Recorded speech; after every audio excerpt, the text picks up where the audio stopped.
How fast can you react? Today we're going to talk about reaction time, what it is, how to measure it, and to make sure you're as fast as you can be.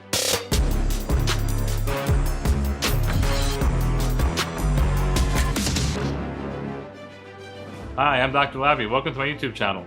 I'm an ophthalmologist and sports vision specialist with 30 years of experience in the area of sports vision. Today I want to tell you about reaction time. In fact, something called simple reaction time. We'll talk about what it is, and we'll talk about how to measure it. Reaction time is simply the amount of time you need to take in information, process it, and react to it.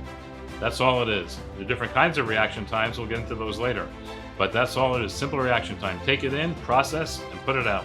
Measurement of reaction time has been around since about the 1800s. Francis Galton was one of the first people to describe reaction time and what it means and how it measures. And if you think about simple reaction time, we use it in everyday life. We use it when we walk, we use it when we drive, certainly, to react to things, and we certainly use it on the athletic field or the ice or the pitch or the court to react to what we see. Remember that when we're talking about simple reaction time, we're talking about a simple reaction. There's no decision here. It's the seeing, analyze, and react. That loop, that quick speed.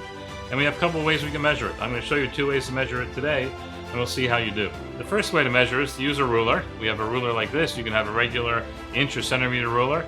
And what you want to do is you want to have your fingers, actually you need to have a friend do this, holding it for you. You'll take your fingers and hold it right about at the 0 mark on that ruler. You'll ask the friend then, at some point, not telling you when, to drop it.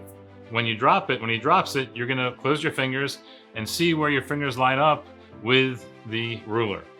And that will be trial number 1. You write that down. You'll bring it back up again, have your friend hold it, and then drop it. You'll have to react to it, catch it, measure again where it is. You do that 3 times, and you average those 3 numbers together. Now, interestingly enough, we don't go into the math here, but if you divide the average number by 490, and then take the square root of that number, that will be your reaction time in seconds, something around 0.180 for 180 millisecond reaction time. That would be kind of typical with this kind of a system. This is pretty elementary, as you can imagine. There's a lot of error there, and it's not the most accurate way to do it. As the years have gone by, since Galton in 1800 had worked on reaction times, other methods, other computerized methods have come up. In fact, many of those methods, unfortunately, get affected by the bias in the computer system. You can imagine it takes a couple of seconds for the sensor to react. It takes time for the software to process the information and to record the number in the computer memory. Those are all biases and effects. You can actually see an example of that in the next video that we'll show you here, where you'll see a red light on the screen, and when that red light turns green, you just have to click the video.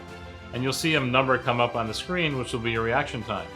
You can note that down, and then click again. You'll see the number go up to about 5, and then there'll be another red circle on the screen. When that red circle turns green, you'll click on the screen again on the video, and that will give you another time. We'll do that 3 times. You can average those 3 numbers together again, and you don't have to do any math on this one. That average will be your reaction time. And I think you'll get a sense that there's a delay. There's a delay from the time you click the mouse until the screen stops and the number gets recorded. And that's an idea of what computerized measures of reaction time sometimes have inherent in their measurement, that delay, that inaccuracy. In fact, there are some papers that have talked recently about how to measure reaction time and try to eliminate the computer hardware effect on the reaction time. And they found simple reaction times around 210 milliseconds, or 0.210 seconds. They found that reaction time tends to get worse by about 0.55 seconds per year. So if you look at someone who's 18 versus 25 versus 35 or 40, you'll see a change in the reaction times.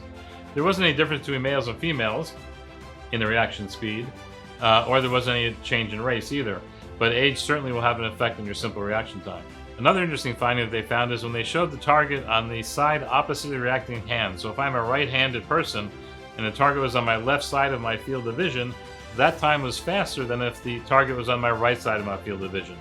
That, if you think about it, could have some implications on the football pitch or on the ice hockey or on the basketball court, where reaction times will matter depending on where an athlete might be. So that's an interesting thing that we probably have to follow up on.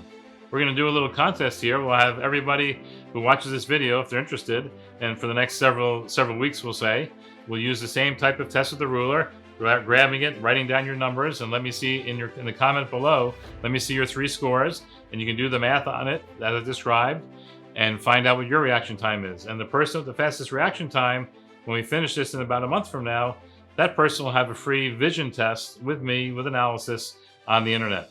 So I'm challenging you to measure your reaction time, find out how fast you are. If you're slow, we can train it. If you're fast, that's great. And let's see which of you have the fastest times.